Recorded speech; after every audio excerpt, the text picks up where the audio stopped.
Welcome to the March update. Today, we'll be checking out some of the best games coming to the PlayStation Vita this month, as well as recapping any recent Vita-related news stories. According to the PlayStation Japan website, production of the Vita is set to end soon in Japan, with both models of Sony's handheld soon to be discontinued. Given the fact that Vita has historically performed well in Japan, this news is yet another indication that we are, in fact, in the Vita's final stretch. March marks the first month to not feature Vita or PS3 games in the PlayStation Plus free games lineup, a change Sony had announced months ago.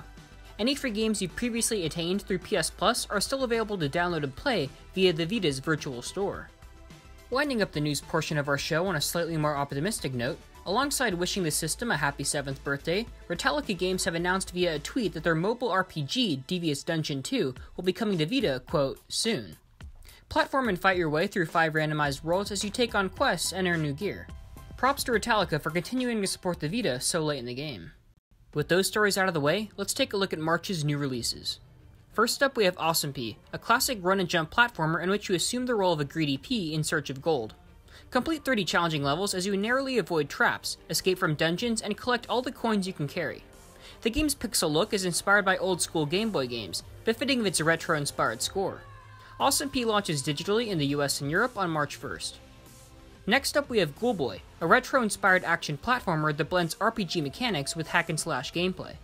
Like the 90s games it draws inspiration from, GhoulBoy features 16-bit graphics and a chiptune retro score. The gameplay here boils down to you slaying monsters and collecting gold as you progress on your quest, acquiring new weapons and gear along the way. GhoulBoy launches digitally in the US on March 5th.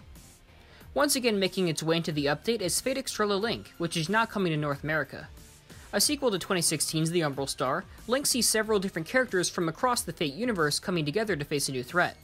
This high-speed hack-and-slash action game features a roster of 26 different characters to choose from as you take on a variety of foes.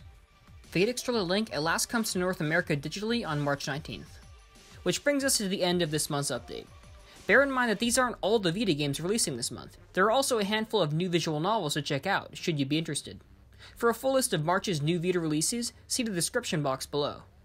I'd also like to point out that Penny Punching Princess, The Longest 5 Minutes, and Chronos Arc are all getting physical releases this month in the US. I've left links to each of these in the description in case any collectors out there are looking to expand their physical Vita collection. As always, thank you so much for tuning in. Until next time, this has been Fixation.